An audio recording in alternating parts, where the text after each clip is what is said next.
हरे राम राम हरे हरे।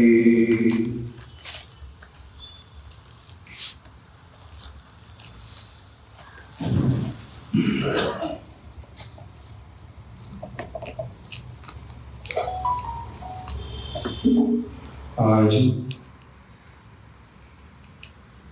श्री शिला प्रभुपाद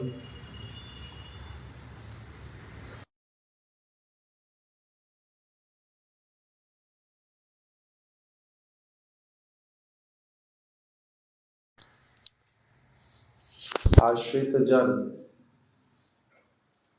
उनके एक शिष्य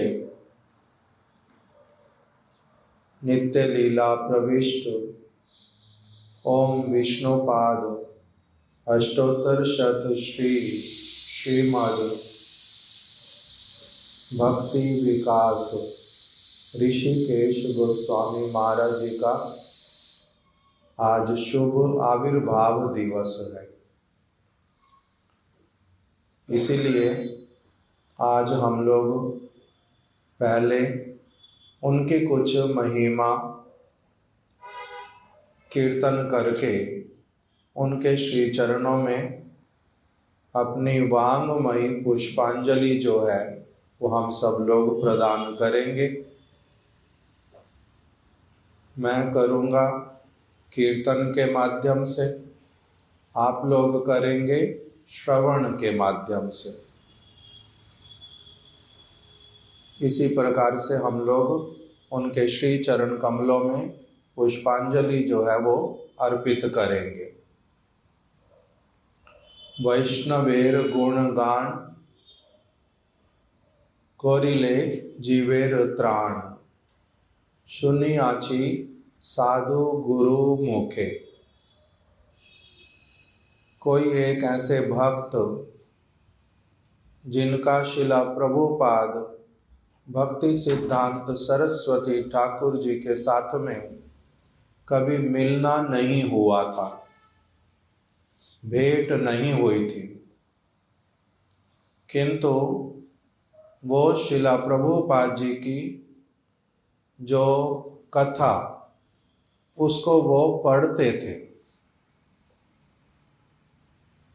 प्रभुपाद जी के समय में एक मैगजीन प्रकाशित होती थी, साप्ताहिक गौड़िया। एक सप्ताह में एक बार वो गौड़िया पत्रिका प्रकाशित होती थी और उसमें शिला प्रभुपाद जी का प्रबंध जो है, उनकी कथा से बनाया हुआ प्रबंध वो अवश्य ही उसमें प्रकाशित होता था। उसका नाम होता था परमहंस ठाकुरेर चुंबक। अर्थात शिला प्रभुपाद भक्ति सिद्धांत सरस्वती ठाकुर ये परमहंस हैं और भगवान से अभिन्न है, इसलिए उनको ठाकुर कहते हैं। ठाकुर मतलब कृष्ण। परमहंस ठाकुर मतलब कि परमहंस हो गए भक्त और ठाकुर का मतलब भगवान, भक्त भगवान। एक हैं स्वयं भगवान श्री कृष्ण और दूसरे हैं उनके बहुत घनिष्ठ, उनके बहुत प्रिय, उनके बहुत निकटस्थ जो शुद्ध भावना वाले भक्त, उनको कहते हैं भक्त भागवत या फिर परमहंस ठाकुर। भक्त भागवत भी कहते हैं उनको और परमहंस ठाकुर भी कहते हैं। तो इसलिए परमहंस ठाकुरेर चुंबक, चुंबक का मतलब कि उनकी ऐसी वाली वाणी, उनकी ऐसी वाली कथा, ऐसी उनकी बातें, उनका ऐसे वाला विचार जो कि एक बहुत अच्छे स्वच्छ हृदय वाले लोहे को वो एकदम से क्या करती है, चुंबक की तरह आकर्षित कर लेती है। चुंबक जो है वो जंग लगे हुए लोहे को आकर्षित नहीं करती। जिस लोहे के ऊपर जंग लग जाता है उसको चुंबक आकर्षित नहीं करती। यद्यपि चुंबक और लोहे का संबंध क्या है? लोहा स्वाभाविक रूप में चुंबक की ओर आकर्षित होता है, किंतु जब उस पे क्या लग जाए, जंग लग जाए, तब वो आकर्षित नहीं होता। तो इस प्रकार से ऐसे वाले जीव जिनके हृदय के ऊपर से जगत वाला जो माया का जंग जिसका उतर जाता है, वो एकदम से उस कथा के प्रति क्या होता है? बड़ा आकर्षित होता है।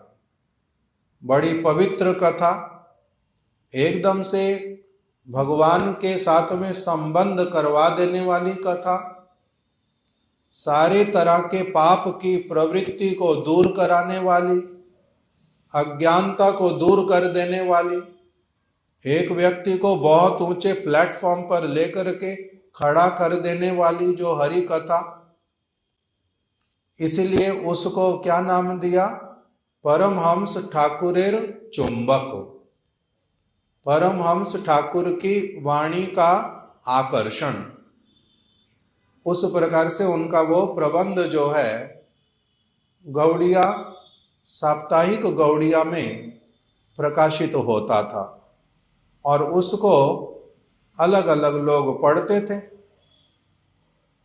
तो एक व्यक्ति जिसका पहले तो धारणा था कि भक्ति सिद्धांत सरस्वती ठाकुर, गौर किशोर दास बाबा जी महाराज, भक्ति विनोद ठाकुर और जगन्नाथ दास बाबा जी महाराज, ये लोग जो हैं चारों इकट्ठे मिल करके ये लोग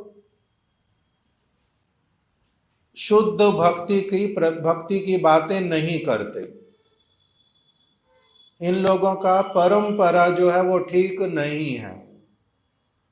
ये लोग अपना नया मत बनाते जा रहे हैं। चैतन्य महाप्रभु की जन्म स्थली को इन्होंने प्रकाशित कर दिया, नया कह के घोषणा कर दिया, और ये लोग उपवीत संस्कार जो हैं लोगों को दे रहे हैं। और जो बहुत सारे लोग हैं जो चैतन्य महाप्रभु के भक्त हैं, ये उनकी छटाई करके क्या कह रहे हैं कि नहीं नहीं, ये चैतन्य महाप्रभु के शुद्ध भक्त नहीं है, ये अपसंप्रदाय वाले हैं। 13 प्रकार के लोगों के विचारों को इन्होंने एकदम से अलग कर दिया। उनको कह रहे हैं ये गौड़िया वैष्णव नहीं है। आउल बाउल, करता भाजा, नेड़ा नेड़ी, जाति गोसाई, दरवेश और इस प्रकार के कुछ नाम। तो ये कौन है? ये जाति गोसाई हैं। ये चैतन्य महाप्रभु के भक्त नहीं है, जाति पाति में विचार रखते हैं। किंतु चैतन्य महाप्रभु इस प्रकार का विचार नहीं रखते थे। ये आउल बाउल हैं। आउल बाउल क्या होता है? वो कहते हैं मन में जो भी भावना आ जाए भगवान के लिए, उसी प्रकार की भावना के साथ में चलते चलो, शास्त्र इत्यादि पढ़ने की आवश्यकता नहीं है। इनको कहते हैं आउल बाउल। करता भाजा, करता भाजा क्या कहते हैं? जो हम इच्छा करेंगे उसी तरह से भगवान अपनी मूर्ति हमारे सामने प्रकटित कर देंगे। तो इस प्रकार से ये लोग इनको अलग करते जा रहे हैं। महाप्रभु की नई जन्मस्थली बना दी और महाप्रभु के विचारों को अपनी तरह से बता रहे हैं। ब्राह्मण दीक्षा दे रहे हैं, संन्यास वेश को जगत में प्रकटित कर रहे हैं। इसलिए ये लोग, महाप्रभु ने संन्यास लिया था, उसके बाद में उनके किसी भी भक्त ने तो संन्यास लिया नहीं, और ये सन्यासी बनाते जा रहे हैं अभी। तो इसलिए ये लोगों की बड़ी सारी भूल है। ऐसे वाला एक व्यक्ति का विचार था पहले, किंतु उसके पास में भी वो गौड़िया जो साप्ताहिक गौड़ीय वो जब पहुंचने लगी तो वो हर बार प्रभुपाद जी का प्रबंध पढ़ता। पढ़ते पढ़ते पढ़ते पढ़ते 2-3 साल के बाद में वो न्यूट्रल पॉइंट ऑफ व्यू से जब विचार करने लगा तो उसको क्या लगा कि ये कोई साधारण व्यक्ति नहीं है, ये जो बातें बोल रही हैं वो भूल नहीं है, ये जो सारी चीजें कर रहे हैं ये तो एकदम से बड़ी अच्छी वाली कर रहे हैं उल्टा। जब उसका विचार परिवर्तित हुआ तब उसने क्षमा प्रार्थना करने के लिए, मिला तो अभी तक कभी भी नहीं है, किंतु क्षमा प्रार्थना करने के लिए प्रभुपाद जी की महिमा को गान किया। एक बहुत लंबा गीत लिख करके भेजा प्रभुपाद जी की महिमा का, जो उन्होंने समझा था प्रबंधों को पढ़ पढ़ करके। उसी का नाम क्या है? जयो रे जय परमहंस महाशय श्री भक्ति सिद्धांत सरस्वती। ये उन्होंने कीर्तन लिख के भेजा था, बड़ा सुंदर महिमा सूचक कीर्तन। उसने ठीक ठीक बातें उसमें से पकड़ी प्रभुपाद जी की शिक्षा में से, विचारों में से, और उसको लिख करके भेज दिया। और उसी में यही एक बात लिखी, वैष्णवेर गुणगान सुनिले जीवेर त्राण, करिले जीवेर त्राण। वैष्णवों का गुणगान गाना चाहिए। वैष्णव को पहचानने के लिए अलग प्रकार की योग्यता चाहिए। वैष्णव अप्राकृत तत्व हैं। वैष्णव वास्तविक रूप में इस जगत के प्राणियों जैसे हाड़ मांस के बने हुए नहीं हैं। इसलिए वैष्णवों का अगर पता चले कि ये वैष्णव हैं, तब उनके लिए क्या करना चाहिए? वैष्णवेर गुणगान, उनका तो महिमा का गान करना चाहिए। और उससे होता है क्या? करिले जीवेर त्राण, उससे जीवों को माया के चंगुल से रक्षा की प्राप्ति होती है। माया जो सब समय आक्रमण करने के लिए प्रस्तुत है इस जगत के व्यक्तियों के ऊपर, अगर कोई व्यक्ति वैष्णवों की महिमा को देख पाता है, उसका गान करता है, तो ये माया जो है एकदम से पीछे हट जाती है। करिले जीवेर त्राण, ये एक रक्षा कवच बन जाता है। जैसे वायरस इत्यादि के लिए वैक्सीनेशन करते हैं और सर्दी अथवा गर्मी से बचने के लिए अलग अलग चीजें उपयोग करते हैं, उसी प्रकार से माया के चंगुल से अपने आप को छुड़ाने के लिए, उससे दूर रखने के लिए जो वैक्सीनेशन है वो क्या है? वैष्णवेर गुणगान, वैष्णवों के महिमा का सदैव कीर्तन, गान, स्मरण, ये सब करना चाहिए। इस बात को उसी में उन्होंने लिख करके दिया। तो उसी के कारण ही इस प्रकार के विचार, ये उनका अपना विचार नहीं है, ये शास्त्र का विचार, किंतु उन्होंने केवल इसको शब्दों में गान के रूप में पिरो दिया। तो इसीलिए प्राचीन काल से ही सभी भक्तगण क्या करते हैं? वैष्णवों की महिमा का गान करते हुए आते हैं। सूत गोस्वामी जी ने महिमा गान किया शुकदेव गोस्वामी का, शुकदेव गोस्वामी ने महिमा गान की वेद व्यास जी की, वेद व्यास जी ने महिमा गान किया नारद ऋषि का, रूप गोस्वामी जी ने महिमा गान की सनातन गोस्वामी जी की, श्री चैतन्य महाप्रभु की, शिला स्वरूप दामोदर गोस्वामी की। इसी प्रकार से ये वैदिक प्राचीन रीति और ये प्रामाणिक रीति, ये वैज्ञानिक रीति, अर्थात जब तक कोई व्यक्ति वैष्णवों का गुणगान नहीं करता किसी वैष्णव महिमा युक्त वैष्णव का जब तक उसको संग नहीं मिलता, महिमा युक्त वैष्णव की जब तक उसको चरण धूलि प्राप्त नहीं होती, जब तक वो पवित्र नहीं होता, तब तक भगवान के पास में नहीं पहुंच सकता, भगवान के चरणों में उसकी मति नहीं लग सकती। इसलिए भागवत में स्थान स्थान पर इस बात को बोल दिया।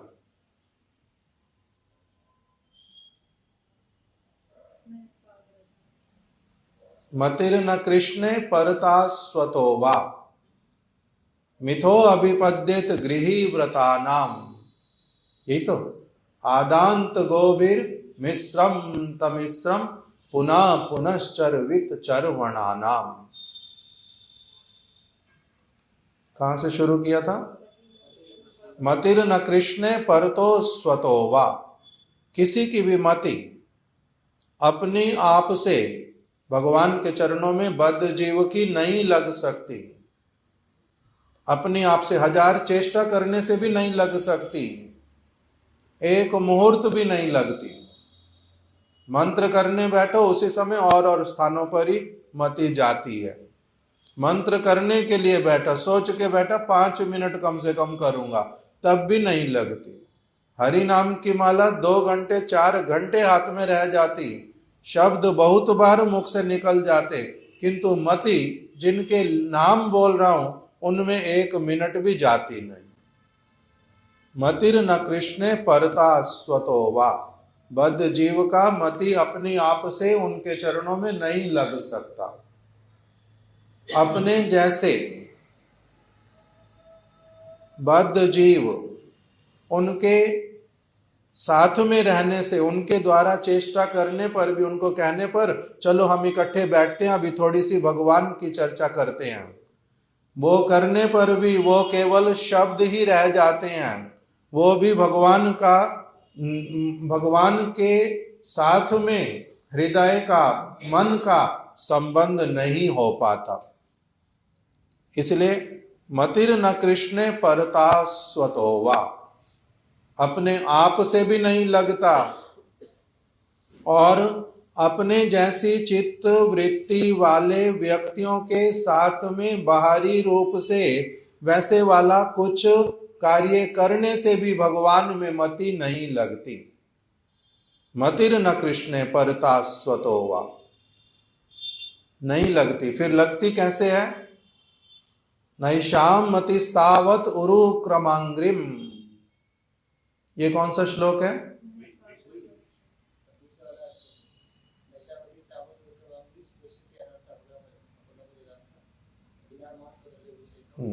इसमें बताया नैषाम मतिस्तावत उरु क्रमांग्री।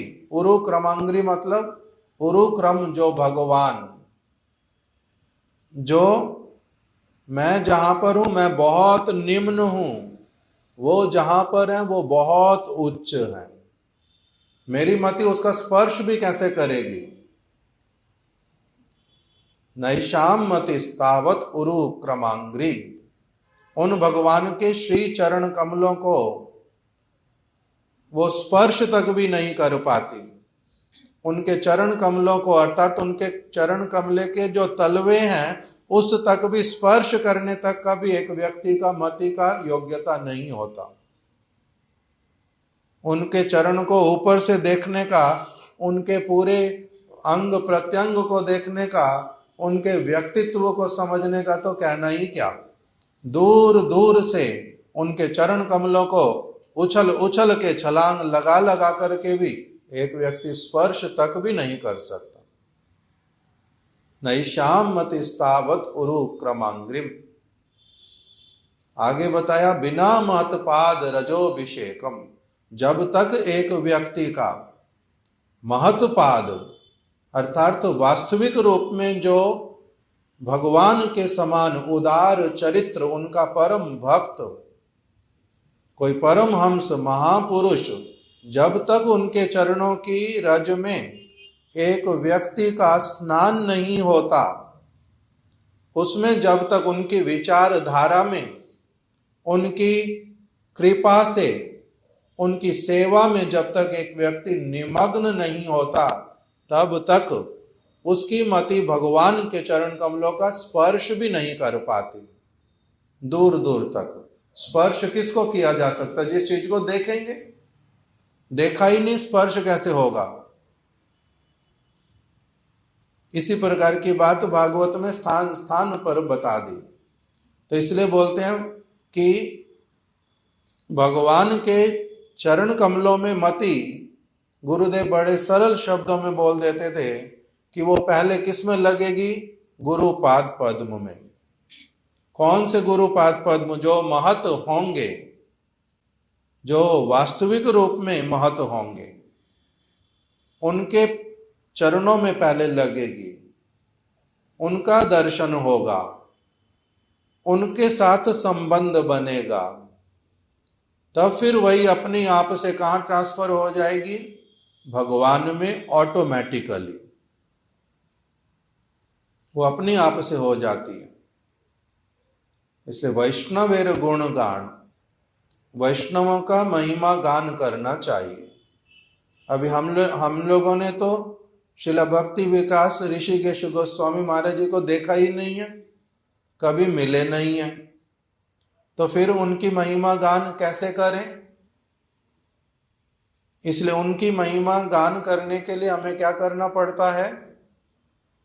गुरु वर्गों का आश्रय लेना पड़ता है, जिन्होंने उनका संग किया, जिन्होंने उनके दर्शन किए, जिन्होंने उनकी महिमा को देखा, गाया, उन्हीं की वचनों को ही आधार बना करके उनके पास में अपना पुष्पांजलि जो है समर्पित करना पड़ता है। तो इसलिए इनके साथ में हमारे महाराज जी का कुछ संग हुआ था, शिला भक्ति विज्ञान भारती गोस्वामी महाराज जी का। इनके साथ में संग हुआ था हमारे गुरुदेव का, शिला भक्ति वेदांत नारायण गोस्वामी महाराज जी का। इसलिए उन्हीं के वचनों के आधार पर ही हम लोग क्या करेंगे? इनका कुछ कीर्तन स्मरण इत्यादि करेंगे। महाराज जी इनके विषय में बतलाते हैं कि इनका आविर्भाव जो है कहाँ पर हुआ था।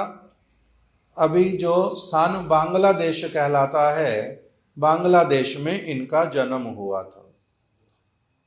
अभी अंग्रेजी वाले लोग देखो अनुवाद किया, जब किसी को अगर प्रॉपर शब्द ना पता हो कैसे अनुवाद करते हैं? हिंदी में से अनुवाद किया। महाराज जी की कथा हिंदी में, महाराज जी ने बोला इनका जन्म हुआ अधुना बांग्लादेश में। अधुना क्या होता है? अधुना मतलब आजकल जो बांग्लादेश कहलाता है।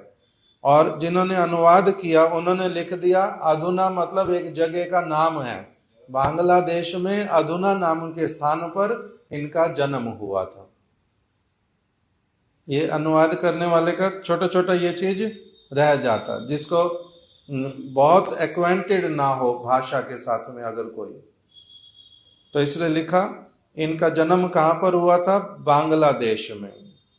उसके बाद में शिला महाराज जी जैसे सब समय बताते थे कि शिला प्रभुपाद जी के पास में जो सारे भक्त लोग आए उनमें से अधिकांश वो महाप्रभु के प्रेरित जन, सभी नहीं किंतु अधिकांश।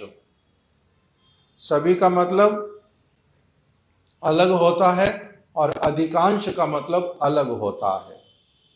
शिला प्रभुपाद भक्ति सिद्धांत सरस्वती ठाकुर को श्री चैतन्य महाप्रभु ने अपने परिकरों के साथ मिल करके एक आशीर्वाद दिया था, अभय प्रदान किया था, एक आदेश दिया था। क्या आदेश दिया था? कि आप मायापुर में बैठे बैठे केवल अपना भजन करना नहीं, आप इसके द्वारा आपका तो लाभ होगा, किंतु हम आपके द्वारा जो कार्य करना चाहते वो वाला नहीं होगा।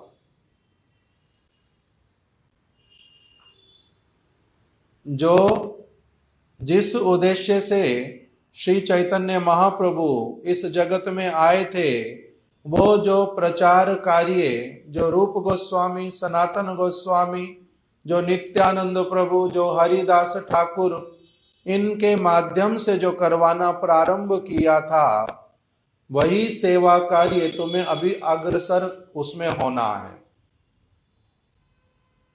इसलिए केवल मात्र 100 करोड़ नाम जप यज्ञ पूरा करूंगा, मायापुर में रहूंगा, किसी जगत के व्यक्ति के साथ संबंध नहीं रखूंगा, इस प्रकार का विचार नहीं रख करके आप जो है हम लोगों का जो सेवा कार्य उसको अग्रसर करोगे। तब प्रभुपाद जी ने क्या उत्तर दिया कि मैं कैसे करूंगा, मेरे पास ना धन बल है ना जन बल है।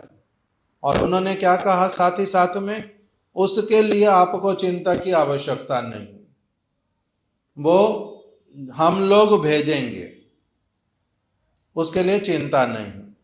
तो ये उनको क्या दे दिया, एक आदेश दे दिया, साथ में आश्वासन वाणी। इसी आश्वासन वाणी के कारण प्रभुपाद जी बहुत सारे स्थानों पर नहीं जाने पर भी एक एक करके बहुत सारे अच्छे अच्छे योग्य व्यक्ति उनके पास में उपस्थित हो गए थे। और जैसा जैसा वो सेवा कार्य चाहते थे, ये सभी लोग एक के बाद एक बड़े निष्ठावान होकर के उनके वचनों को पूरी तरह से अच्छी तरह से धारण करके और विश्वास के साथ में उन्होंने उसी टास्क को करने के लिए, पूरा करने के लिए उनकी सहायता की थी।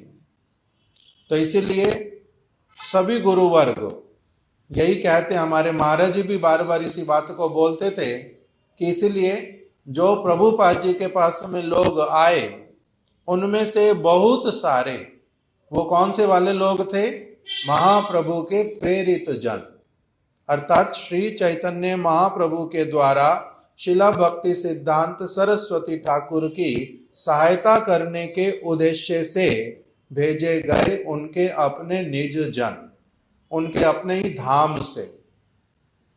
उसमें से नाम किसके गिनवाते हैं, नाम बहुत सारे होने पर भी कुछ कुछ नाम गिनवाते हैं। विशेष रूप से हमारे परम गुरुदेव शिला भक्ति प्रज्ञान केशव गोस्वामी महाराज, शिला भक्ति रक्षक श्रीधर गोस्वामी महाराज, शिला भक्ति विवेक भारती गोस्वामी महाराज, हमारे शिला भक्ति दैत माधव गोस्वामी महाराज, शिला भक्ति वेदांत स्वामी महाराज, शिला हमारे गुरु महाराज जी, ये ऐसे ऐसे करके कुछ बहुत सारे नाम गिनवाते हैं। जो ये लोग कौन थे, ये लोग श्री चैतन्य महाप्रभु ने, इन लोगों, ये महाप्रभु के प्रेरित जन, महाप्रभु ने ही अपनी जनों को प्रेरित किया था और प्रभुपाद जी के मिशन में सहायता करने के लिए भेज दिया।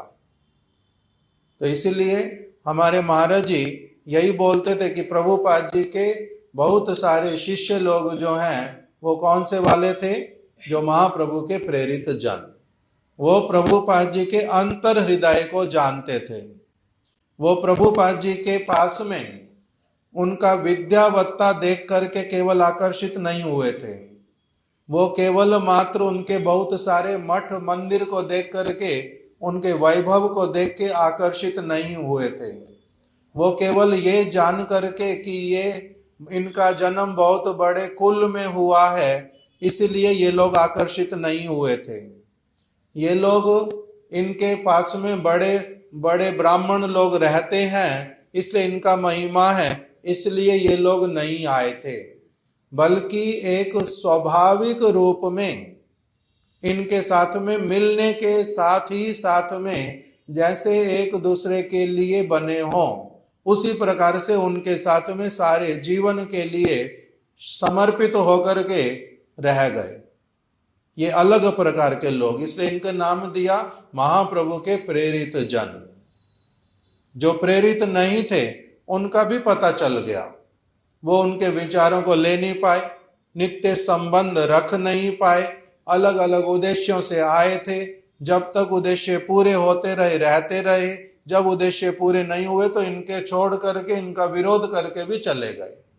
तो इसलिए पता चलता है कि सभी प्रेरित जन नहीं है महाप्रभु के, और सभी प्रेरित जन नहीं होने पर भी जो दूसरे वाली श्रेणी है उसमें भी दो प्रकार के लोग, एक शरणागत और एक अशरणागत।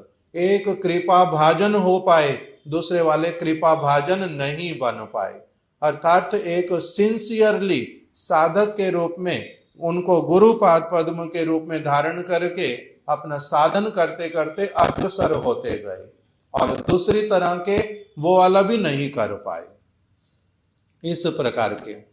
तो आज जिनकी शुभ आविर्भाव तिथि, ये शिला भक्ति विकास ऋषिकेश गोस्वामी महाराज, ये शिला प्रभुपाद जी के आश्रित। हमारे महाराज जी कहते थे वो मेरे शिक्षा गुरु हैं। किस लिए? क्योंकि उनका जो महाराज जी कहते हैं इन लोगों का चरित्र ऐसा था, इन लोगों का आचरण ऐसा था, इन लोगों के विचार ऐसे वाले थे कि इनके प्रति क्या हो जाता था, अपने आप से ही इनके संग में रहने से भगवान की भक्ति करने की अच्छी तरह से भावना जो है वो अपने आप से आती थी। तो इसीलिए महाराज जी इनको कहते हैं हमारे ये कौन है, शिक्षा गुरु हैं। उस प्रकार का इनके विषय में वर्णन किया। ये आए थे सबसे पहले प्रभुपाद जी के पास में एक अध्यापक बन करके। प्रभुपाद जी ने एक विद्यालय खोला था मायापुर में, अभी भी वो है पड़ा, योग पीठ के पास में बिल्कुल। जब योग पीठ दर्शन करते हैं उससे पहले लिखा हुआ आता है एक बिल्डिंग के ऊपर श्री भक्ति विनोद इंस्टीट्यूट। वो विद्यालय खोला था शिला प्रभुपाद जी ने, और उसमें जो मठ में बालक रहने के लिए आते थे उन्हीं को ही वहां पर जो जागतिक शिक्षा वो वहां पर दिलाई जाती थी। बिल्कुल पास में ही है, शिक्षा प्राप्त करेंगे बालक उस प्रकार से, और उनके लिए अध्यापक रखे जाते थे। तो उसी में ही शिला भक्ति विकास ऋषिकेश गोस्वामी महाराज जी भी पहले एक अध्यापक के रूप में आए, और जो पैसा लेते थे वो अपने घर में भेजते थे, नौकरी के उद्देश्य से आए थे। किंतु थोड़े समय के बाद में ही, क्योंकि वहीं पर ही सब समय रहना भी है, उनके रहने का स्थान व्यवस्था भी मठ में, टीचर जो होंगे पढ़ाएंगे, पैसा लेंगे, किंतु खाना पीना रहना जो है वो कहाँ पर होगा, मठ में होगा। तो इसलिए वहां पर मठ वासियों के आचरण को देख करके, उनकी दिनचर्या देख करके, उनका जीवन का उद्देश्य क्या है उसको कुछ कुछ सुन करके, फिर प्रभुपाद जी को देख करके इन लोगों का भी इनका क्या हुआ कि मैंने और नौकरी इत्यादि नहीं करनी, मैंने इनका शिष्य बनना है। तो इसलिए शिला प्रभुपाद जी के शिष्य बन गए और दीक्षा मंत्र इत्यादि ले लिया, विद्या अध्ययन करवाते रहे जब तक प्रभुपाद जी ने कहा, किंतु पूरी तरह से भक्त बन गए और इस प्रकार से प्रभुपाद जी के साथ में रह गए। एक तो इनका ये वाला इतिहास बताया महाराज जी ने।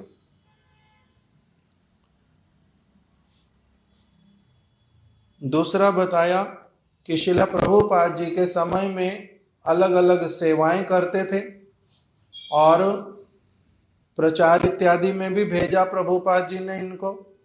अधिक उनके विषय में नहीं बोला महाराज जी ने, मैंने कल ढूंढने का भी प्रयास किया, कहीं कुछ अधिक मिला नहीं।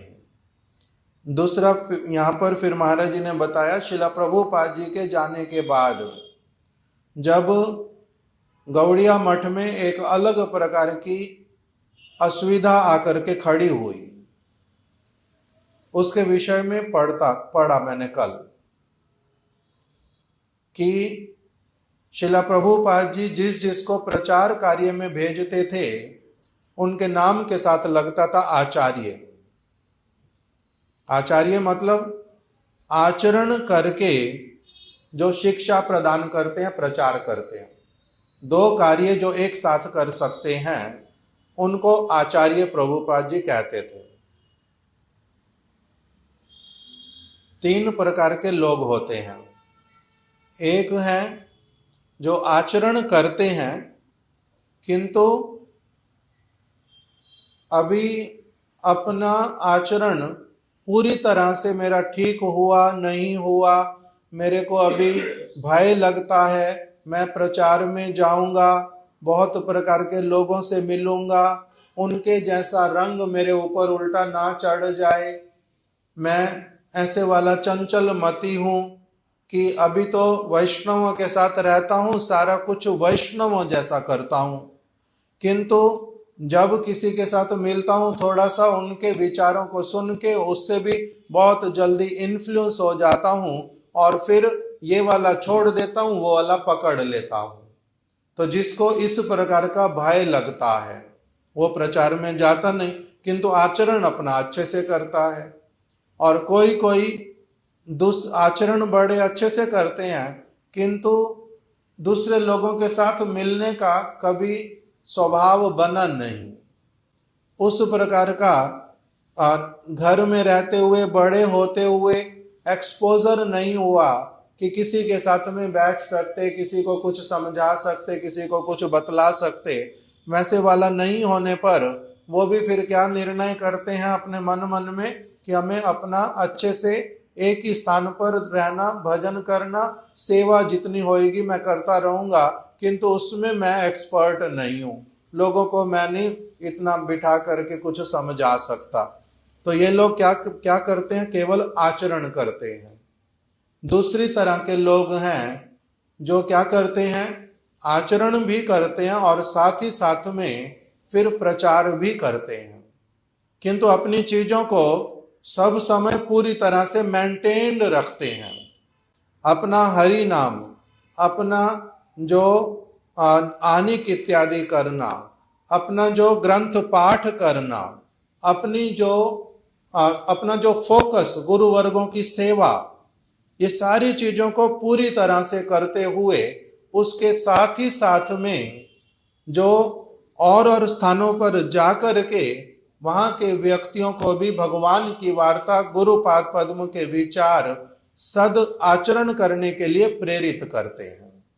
ये आचरण करते हैं और साथ साथ में प्रचार भी करते हैं।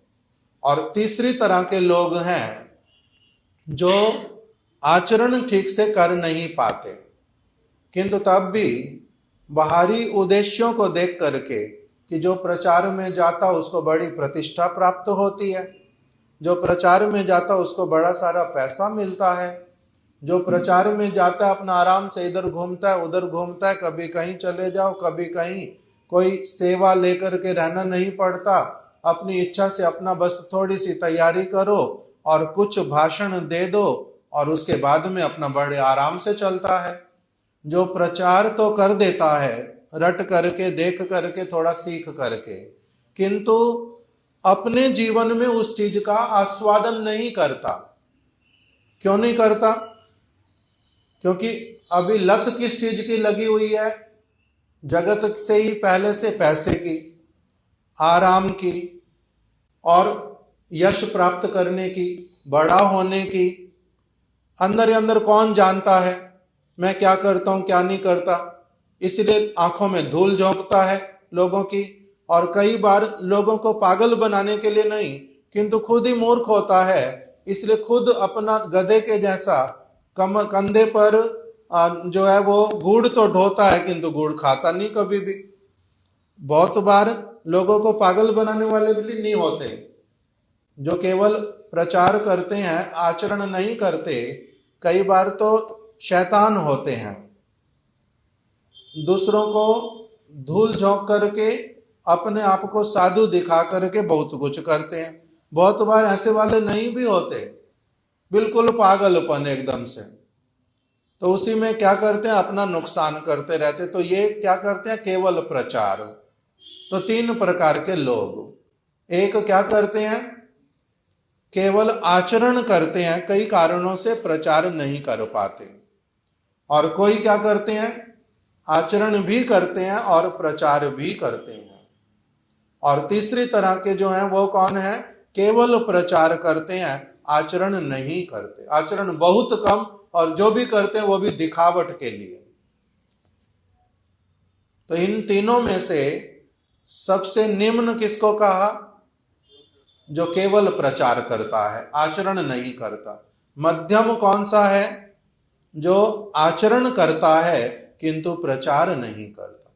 और इनमें तीनों में से उत्तम कौन है? जो आचरण भी करता है और प्रचार भी करता है। इस प्रकार का भक्ति विनोद ठाकुर जी ने विचार दिया। तो शिला भक्ति विकास ऋषिकेश गोस्वामी महाराज जी ये इन तीनों में से कौन सी श्रेणी वाले? जो आचरण भी करते हैं और प्रचार भी करते हैं।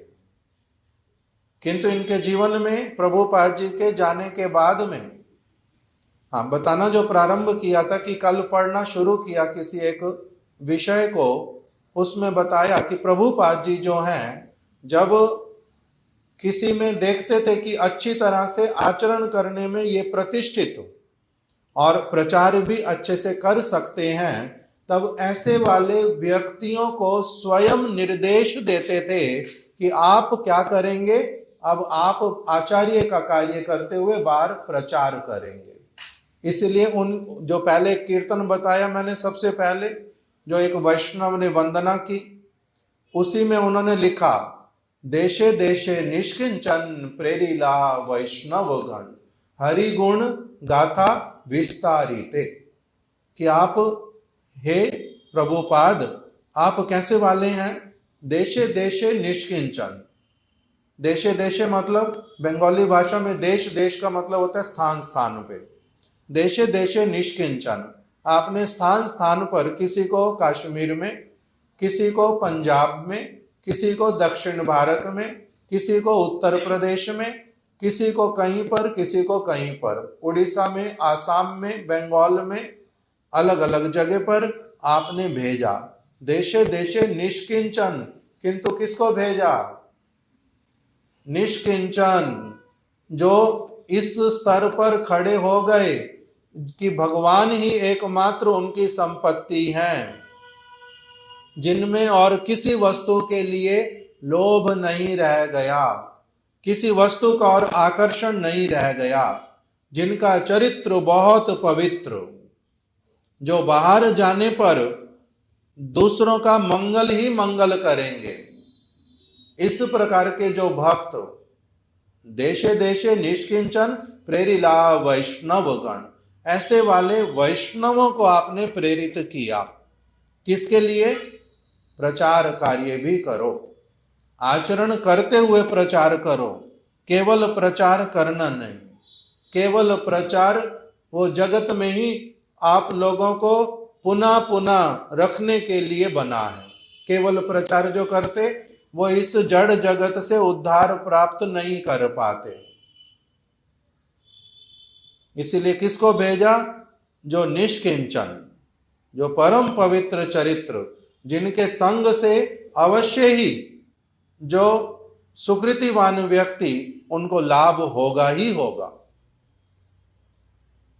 तो इसलिए आचार्य प्रभुपाद जी इन लोगों को आचार्य कहते थे। तो उसमें शिला भक्ति विकास ऋषिकेश गोस्वामी महाराज जी भी इनको आचार्य कहते थे। तो अभी प्रभुपाद जी के जाने के बाद में एक आचार्य, एक व्यक्ति को जो आचार्य बनाया, उसके लिए उनके एक दो लोग, उन्होंने केवल अब उन्हीं के लिए लिखना प्रारंभ कर दिया पत्रिका में, गौड़िया पत्रिका इत्यादि और स्थानों पर, कि आचार्य जो है केवल कौन है? अनंत वासुदेव। और किसी का नाम के साथ में आचार्य लगाना छोड़ दिया। तो उन्होंने एक आचार्य वाला जो पद्धति लिया, उसी के द्वारा बहुत सारी परेशानियां आकर के खड़ी हुई। क्योंकि प्रभुपाद जी से पूछा था कि प्रभुपाद आप किसी एक को अपने स्थान पर आचार्य घोषित करेंगे? तो शिला प्रभुपाद जी ने बार बार ये बात बोली। जिसने भी पूछा, जब भी पूछा, लिखा हुआ आया, निशिकांत सन्याल ने उनसे पूछा, उनके शिष्य श्री निशिकांत सन्याल, उन्होंने जब पूछा तब प्रभुपाद जी ने केवल एक ही उत्तर दिया और वही उत्तर सब समय देते थे, यही विषय तुम्हारो माथा घमाईवार आवश्यकता नहीं। इस विषय में तुम्हारे को अपना दिमाग लगाने की आवश्यकता नहीं है, एक आचार्य की। किंतु उनके बाद में जब ऐसा वाला किया तो उसका फल क्या निकला कि वो और जो आचार्य, क्योंकि आचरण करके प्रचार करने वाला श्रील प्रभुपाद जी का कोई एक शिष्य नहीं था, महाप्रभु के प्रेरित जन बड़े सारे योग्य व्यक्ति थे। इसीलिए क्या हुआ, असुविधा आकर के खड़ी हुई और अलग अलग लोग, उनको उस समय समझ नहीं आया कि क्या करना चाहिए। कृष्ण केशव ब्रह्मचारी ये लाल कपड़े में थे, कलकत्ता से मायापुर नवद्वीप जा रहे थे ट्रेन में, इनकी चोटियों को खींच खींच करके लोग बोलने लगे, ए तू घोड़िया मटका, ए तू घोड़िया मटका। तो इसीलिए इन्होंने अपने लाल कपड़े उतार करके सफेद कपड़े पहन लिए और फिर रहने के तो लोग पहचाने ना घोड़िया मटका, पर घोड़िया मटका नाम उस समय बहुत खराब हो गया कलकत्ता में, मायापुर में। क्यों? क्योंकि लड़ाइयाँ हुई साधुओं में ही, तो इसीलिए बड़ा नाम खराब हुआ, बड़ी परेशानियां हुई। तो उसी में ही शिला भक्ति विकास ऋषिकेश गोस्वामी महाराज जी भी ये आकर के कहाँ रहने लगे, वृंदावन में। वृंदावन में आकर के किराए पर कमरा लिया, छिपी गली में रहने लगे। छिपी गली कहाँ पर है? गोकुलानंद मंदिर से जब केशी घाट जाते हैं जमुना जी को गली में से, उसका नाम छिपी गली। उसमें शिला स्वामी महाराज जी भी पहले रहते थे किराए पे, बाद में राधा दामोदर मंदिर में रहने लगे थे। तो ये छिपी गली में वहां पर रहते थे और कुछ समय वहां पर भिक्षा करके, माधुकरी करके रहते थे।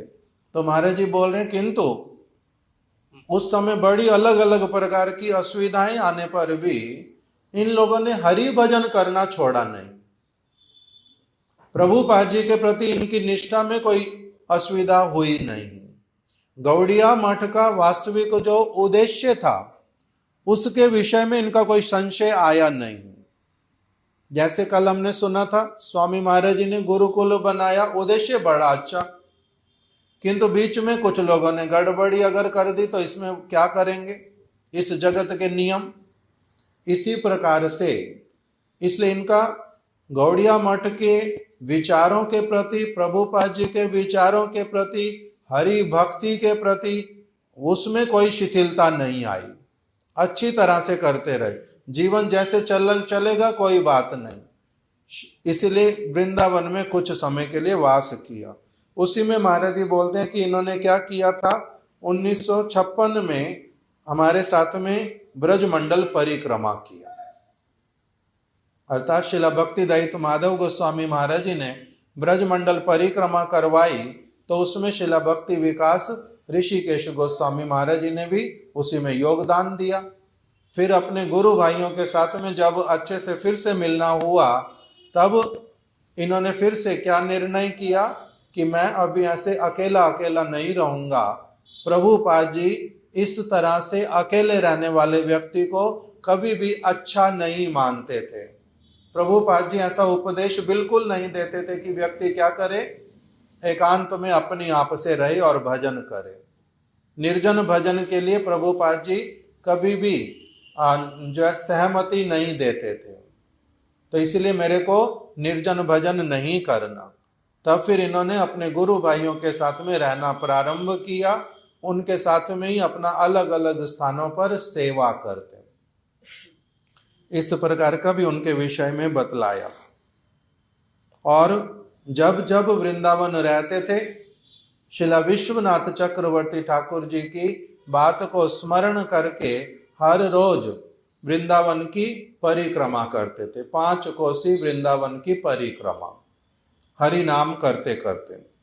और जब कभी फिर गोवर्धन में रहते थे, बीच बीच में गोवर्धन चले जाते थे, वहां पर जाकर के भी उसी प्रकार से नित्य प्रति गिरिराज जी की परिक्रमा करते थे। गिरिराज जी की परिक्रमा कौन करता था नित्य प्रति? शिला सनातन गोस्वामी जी। तो इसलिए हमारे गुरुदेव बोलते हैं कि हम लोग कौन से कार्य करेंगे, केवल वही वाले कार्य सब समय करेंगे जो हमारे गुरु वर्ग करते आए हैं। हम लोग कोई भी नया कार्य नहीं करेंगे। इसलिए इन्होंने जो परिक्रमा किया वो किसको स्मरण करके करते थे कि वृंदावन में सब समय विश्वनाथ चक्रवर्ती ठाकुर 5 कोसी वृंदावन की परिक्रमा करते थे। इसलिए जब यहाँ पर हुई तो सब समय क्या करूंगा, परिक्रमा हर रोज करूंगा। और जब गोवर्धन में रहना होता था तो गिरिराज गोवर्धन की परिक्रमा करते थे, सनातन गोस्वामी जी की भावना के अनुरूप कीर्तन करते थे। फिर शिला महाराज जी कहते थे, हम इनके मठ में 2 बार मेरा जाना हुआ, इन्होंने कुछ कुछ सेवा करने के लिए कहा तो मैंने इनकी सेवा भी कर दी। कीर्तन बड़ा सुंदर करते थे और मिष्ट भाषी अर्थात बहुत मधुर बात करने वाले थे, कभी भी कुछ कड़वा या जोर से नहीं बोलते थे। करताल सब समय स्वयं बजाते थे कीर्तन करते करते। शिला भक्ति दयित माधव गोस्वामी महाराज जी के साथ में कभी अगरतला, कभी चंडीगढ़, कभी हैदराबाद, अलग अलग स्थानों पर जाते थे और वहां पर हिंदी में और अंग्रेजी में बड़े अच्छे से कथा भी सुनाते थे। और महाराज जी कह रहे हैं इनको जितना समय दिया जाता था कि आप 10 मिनट बोल सकते तो 10 मिनट ही बोलते थे, कभी 11वां मिनट कभी इनके जीवन में नहीं आता था। महाराज जी कुछ कुछ सरल सरल बातें बोल जाते, उसमें लिखा कि ये 2 किलो रबड़ी एक साथ में खा लेते थे। और मेरे को जो कम भोजन करने वाले लोग उनके साथ बैठने पर महाराज जी को बोलते थे कि मेरे को किसके साथ बिठा रहे हो, ये थोड़ा सा खाएंगे उठ जाएंगे, शर्मा शर्मी में मेरा भी आधा पेट भरेगा और मैं भी उठ के चला जाऊंगा, इसलिए इनके साथ मेरे को मत बिठाओ, मेरे को अलग से बिठाओ खाना खाने के लिए। तो इस प्रकार से ये वाली बात भी महाराज जी उनके विषय में बताते थे कि उनको रबड़ी बहुत अधिक पसंद थी, रबड़ी अधिक खाते थे, एक बार में 2 किलो रबड़ी खा सकते थे। और महाराज जी बता रहे हैं कि हम इनको समुद्र में तैरना बहुत अच्छे से आता था, बहुत दूर तक चले जाते थे और हम लोग भी फिर इनके साथ साथ अंदर चले जाते थे, 1 मील तक ऊपर अंदर चले जाते थे समुद्र में। इस प्रकार का भी महाराज जी ने थोड़ा सा उनके विषय में बीच में बतलाया। फिर महाराज जी कहते थे कि हम लोगों को उसमें इनका इस प्रकार का कभी हम लोगों ने विचार नहीं देखा कि ये इनमें ये अभिमान हो कि मैं प्रभुपाद जी का शिष्य हूँ, मैं बहुत बड़ा वैष्णव हूँ। हम लोगों को जब भी मिलना होता था बिल्कुल एकदम से ऐसा व्यवहार करते थे जैसे वो और हम लोग एक ही हैं और हमारा उनके साथ में मित्रता वाला भावना है। उस प्रकार से अपने हाथों से हम लोगों को अपना भोजन दे देना, प्रसाद सर्व कर देना, फल को अमनिया करके खुद भी खाते रहना, हमारे को भी साथ साथ खिला देना, इस प्रकार से हमारे साथ व्यवहार करते थे। इसीलिए उनका ऐसे वाला सरल जीवन था। ये वाला शिला महाराज जी ने उनके विषय में बता करके रखा। शिला गुरुदेव क्या बताते हैं इनके विषय में? शिला गुरुदेव बताते हैं कि एक बार नवद्वीप वृंदावन में परिक्रमा हुई। शिला भक्ति प्रज्ञान केशव गोस्वामी महाराज हमारे परम गुरुदेव वहीं पर थे। परिक्रमा जब पूरी हो गई तब उनके बहुत सारे गुरु भाई एक साथ में मिल करके उनके पास में आए। केशव जी गौड़िया मठ मथुरा में एक अच्छे से असेंबली हुई, बड़े पुराने पुराने भक्त लोग मिले, जिसमें शिला श्रीधर गोस्वामी महाराज जी, शिला माधव गोस्वामी महाराज जी और शिला भक्ति विकास ऋषिकेश गोस्वामी महाराज, शिला जाजावर गोस्वामी महाराज, ये सभी इकट्ठे हुए। और जब पुराने पुराने वैष्णव लोग इकट्ठे होते हैं तब उस समय जो वार्तालाप होती है वो भी अपने आप में विशेष वार्तालाप होती है। तो इसीलिए उस समय में गुरुदेव कह रहे हैं कि मैं उस समय बड़ा छोटा उन सब में, और इन सब में क्या बातचीत हो रही है वो बड़े ध्यान से बैठ करके सुनने लगा। और साथ में मैं अपनी डायरी रखता था, पेन रखता था, जो जो बात होती थी मैं अपना लिख लेता था। तो उस दिन भी मैंने अपने हाथ में पेन डायरी लिया हुआ था और ऋषिकेश महाराज जी ने एक प्रश्न रखा। वो उन सभी गुरु भाइयों में सबसे छोटे थे, आयु में भी छोटे थे, मठवास में भी छोटे थे। उन्होंने अपने बड़े गुरु भाइयों को सबको कहा कि बहुत दिनों से मेरे मन में एक प्रश्न है, मैं उसका उत्तर मेरे को मिलता नहीं है। मैंने अपनी आप से भी पढ़ पढ़ करके बहुत प्रयास किया, अच्छे से समझ लूं, समझ नहीं पाया। कभी कभी जब कोई अलग अलग गुरु भाई मिलते हैं उनसे भी पूछा, किंतु तब भी ठीक से अभी तक मैं संतुष्ट नहीं हो पाया। मेरे को एक अच्छी तरह से एक चीज समझने की, सिद्धांत को समझने की इच्छा है, क्या प्रश्न करो। तब उन्होंने सबके सामने प्रश्न रखा कि श्री चैतन्य महाप्रभु ने श्री सनातन गोस्वामी जी को जब उपदेश दिया, शिक्षा प्रदान की, सनातन गोस्वामी ने प्रश्न किया था चैतन्य महाप्रभु से। प्रश्न किए थे 4, उसमें से एक प्रश्न का केवल यहाँ वर्णन आया। उन्होंने प्रश्न किया था के आमी, मैं कौन हूं। सनातन गोस्वामी ने चैतन्य महाप्रभु से पूछा था के आमी, मैं कौन हूं। मैं कौन हूं मतलब मैं शरीर हूं, मैं मन हूं, या मैं आत्मा हूं, या मैं कुछ और हूं। ये मेरे को अच्छी तरह से समझ नहीं आता। महाप्रभु ने इसका उत्तर क्या दिया था, जीवेर स्वरूप है कृष्णेर नित्य दास।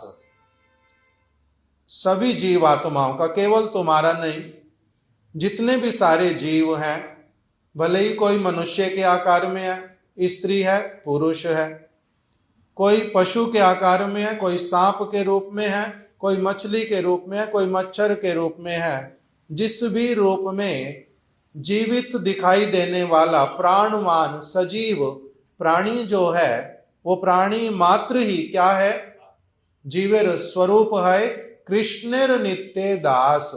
वो कृष्ण का नित्य दास है, वो कृष्ण का नित्य दास है, और वो चेतन वस्तु है। वो निर्जीव शरीर, निर्जीव सूक्ष्म शरीर, मन इत्यादि नहीं है। ये महाप्रभु ने कहा था, जीवेर स्वरूप है कृष्णेर नित्य दास। जीव कृष्ण का नित्य दास है, ये वाली बात महाप्रभु ने बोली है। अब नित्य दास है, तो अभी नित्य दास शब्द से भावना क्या आता है।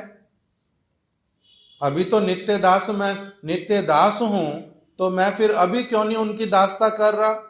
मैं तो उनकी दासता नहीं करना चाहता। मैं तो अपनी माता की, मैं अपने पिता की, मैं अपने भाई बंधु की, मैं अपनी दासता करूंगा, मैं अपनी सेवा करूंगा, मैं उनकी दासता नहीं करता। फिर जीव ऐसा क्यों कहता है, फिर जीव ऐसा क्यों कहता है। जितने भी सारे जीवित प्राणी हैं इस संसार में, वो तो भगवान की दासता नहीं कर रहे। अगर भगवान के ही दास हैं तो भगवान की दासता क्यों नहीं कर रहे। ये बात एक मेरे को समझा दो। दूसरी बात मेरे को बता दो कि अगर भगवान का नित्य दास है जीव, तो फिर उसको साधु संग करके क्या लाभ होगा।